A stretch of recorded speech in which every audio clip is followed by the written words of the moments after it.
Kita ke sorotan utama Kompas petang hari ini, Saudara. Besok Komisi Pemberantasan Korupsi atau KPK menjadwalkan pemanggilan pemeriksaan terhadap Menteri Pertanian Syahrul Yassin Limpo.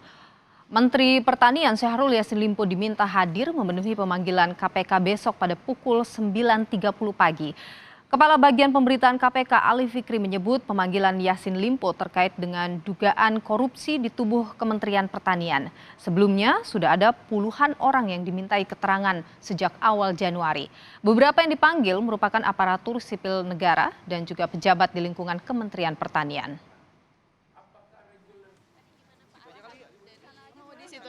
Sementara itu, Saudara, KPK membantah pemanggilan pemeriksaan terhadap Menteri Pertanian Syahrul Yassin Limpo jika dikaitkan syarat bermuatan politis.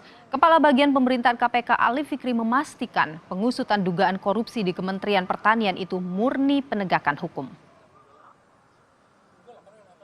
Baik di Kementerian Pertanian gitu ya, supaya tidak ada salah paham ataupun pahamnya salah. Karena kami membaca di pemberitaan ada pihak-pihak tertentu yang sengaja kemudian seolah-olah KPK mentargetkan seorang menteri, kan gitu ya, ataupun dikaitkan dengan politik. Sekali lagi, kami sangat sadar betul ya bahwa seluruh kerja-kerja KPK pasti akan dinilai, diasumsikan oleh pihak-pihak yang berkepentingan bahwa seolah-olah kemudian ada muatan politis ataupun bahkan kriminalisasi. Kami menjadwalkan besok hari Jumat ya, tanggal 16 Juni mengundang Menteri Pertanian begitu ya, untuk hadir di Gedung Merah Putih KPK sekitar jam 9.30.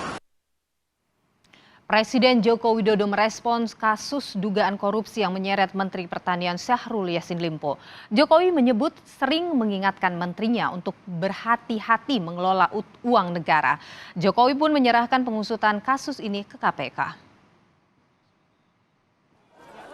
Bolak-balik saya sampaikan hati-hati mengelola keuangan negara.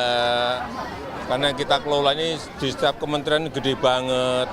Harus diawasi, harus dikontrol, harus dicek. Yang bolak-balik saya sampaikan, sekecil apapun. Sementara itu, Saudara, saat meninjau kawasan sentra pengembangan bawang merah nasional di Kabupaten Solok, Sumatera Barat kemarin, saat dikonfirmasi terkait dengan kasus dugaan korupsi di Kementerian Pertanian yang saat ini diselidiki oleh KPK, Menteri Pertanian Syahrul Yassin Limpo mengaku tidak tahu menau. Limpo bahkan langsung menghindar saat ditanyai wartawan soal itu. Oh, saya nggak ngerti itu. Terima kasih Pak Menteri. Terima Menteri. Ada komen Pak? Ibu Pak Menteri. Ada komen Pak? Enggak.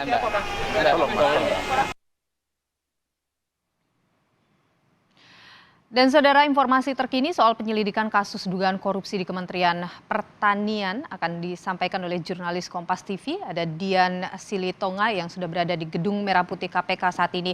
Jadi Dian, bagaimana proses penyelidikan kasus dugaan korupsi yang terjadi di Kementerian Pertanian ini? Ya, Nilu, proses penyelidikan laporan dugaan kasus korupsi di lingkungan Kementerian Pertanian saat ini masih berlangsung di KPK, dan memang seperti yang kita tahu bahwa sejak kasus ini kemudian muncul terkait dengan penyelidikan dugaan kasus korupsi di lingkungan Kementerian Pertanian, ada tudingan bahwa memang kasus ini kemudian dipolitisasi karena KPK sengaja membidik pihak tertentu untuk kemudian dijadikan tersangka. Tapi kalau boleh kita jabarkan, Nilu, bahwa sebenarnya setiap atau semua kasus yang ditangani atau diselidiki oleh KPK ini sudah terlebih dahulu melalui sejumlah tahapan. Nah, salah satunya adalah dari kasus dugaan korupsi di lingkungan Kementerian Pertanian saat ini. Ini merupakan kasus yang berawal dari laporan masyarakat, maka biasanya ini KPK akan mengawali dengan melakukan penelitian dengan mengumpulkan sejumlah keterangan dari sejumlah pihak. Nanti barulah selanjutnya dilakukan ekspos atau gelar perkara yang kemudian dihadiri oleh penyidik, kemudian juga oleh jajaran pimpinan KPK untuk kemudian menentukan apakah laporan atau pengaduan masyarakat ini layak untuk dinaikkan kasusnya ke tahap penyelidikan. Kalau nantinya ditemukan ada gambaran tindak pidana di sana, maka tentu kasusnya akan dinaikkan ke proses penyelidikan. Nah, dalam proses penyelidikan ini nantinya penyidik kemudian akan fokus mengumpulkan bukti permulaan yang cukup, baik itu berupa dokumen maupun juga sejumlah keterangan dari beberapa pihak. Nah, dalam proses inilah kemudian penyidik juga sudah mulai menentukan siapa calon tersangkanya. Kemudian selanjutnya akan dilakukan ekspos atau gelar perkara lanjutan. Saudara, yang tadi sudah saya sampaikan akan tentu dihadiri oleh penyidik dan juga jajaran pimpinan KPK untuk menentukan apakah proses penyelidikan ini layak untuk dinaikkan ke tahap penyidikan sebelum akhirnya nanti dikeluarkan sprindik atau surat perintah dimulainya penyidikan.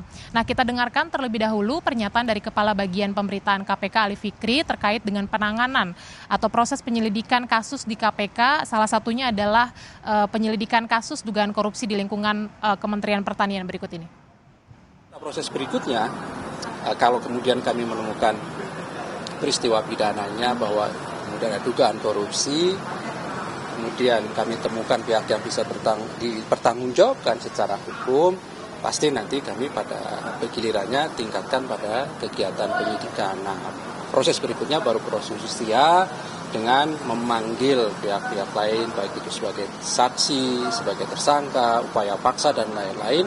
Tentu nanti kami lakukan setelah memastikan peristiwa pidana korupsinya kami temukan dan pihak yang bisa dipertanggungjawabkan kami juga dapat temukan. Narasi asumsi mengkaitkan kerja-kerja KPK dengan kerja-kerja yang berhubungan dengan politisasi ataupun kriminalisasi dan lain-lain, kan itu bukan wilayah KPK. Silakan Anda punya kepentingan dengan perkara yang sedang kami lakukan, ya sampaikan dalam aspek hukum, karena disitulah kerja KPK, kami sebagai penegak hukum. Ya, sumber di KPK menyampaikan kepada Kompas TV bahwa penyelidikan kasus dugaan korupsi di Kementerian Pertanian ini sudah dilakukan sejak awal tahun 2023 dan saat ini KPK sudah memiliki alat bukti yang cukup kuat untuk kemudian juga menentukan status hukum dari sejumlah pihak yang sudah dimintai keterangan. Nah, sumber yang sama juga menyampaikan kepada saya bahwa sampai dengan saat ini KPK sudah memintai keterangan 38 orang yang merupakan ASN dan juga pejabat di lingkungan Kementerian Pertanian, dan selain 38 orang yang sudah dimintai keterangan, KPK juga besok mengundang Menteri Pertanian Syahrul Yassin Limpo untuk kemudian juga memberikan keterangan kepada penyidik di Gedung Merah Putih KPK pukul 9.30 pagi waktu Indonesia Barat. Nah, sumber di KPK juga menyampaikan bahwa dugaan kasus korupsi di lingkungan Kementerian Pertanian ini salah satunya berkaitan dengan penerimaan gratifikasi. Jadi kita pantau sama-sama, Niluh, bagaimana perkembangan kasus ini di KPK. Niluh. Baik, Dian, selain Mentan, ada pihak lain lagi yang diperiksa besok di KPK? Ya, kalau dari yang disampaikan oleh Kepala Bagian Pemberitaan KPK Ali Fikri, hanya Menteri Syahrul Yassin Limpo saja yang dijadwalkan besok akan dimintai keterangan. Terlebih dahulu 38 lainnya ini sudah dimintai keterangan, dan untuk melengkapi proses penyelidikan maka dibutuhkan keterangan dari Menteri Syahrul Yassin Limpo. Jadi sama-sama kita pantau, Niluh, nanti besok apa langkah selanjutnya yang akan dilakukan KPK. Baik, setelah 38 orang diperiksa, besok Mentan Syahrul Yassin Limpo yang akan diperiksa. Terima kasih Dian Silitonga, jurnalis Kompas TV atas informasi Anda langsung dari Gedung Merah Putih KPK Jakarta.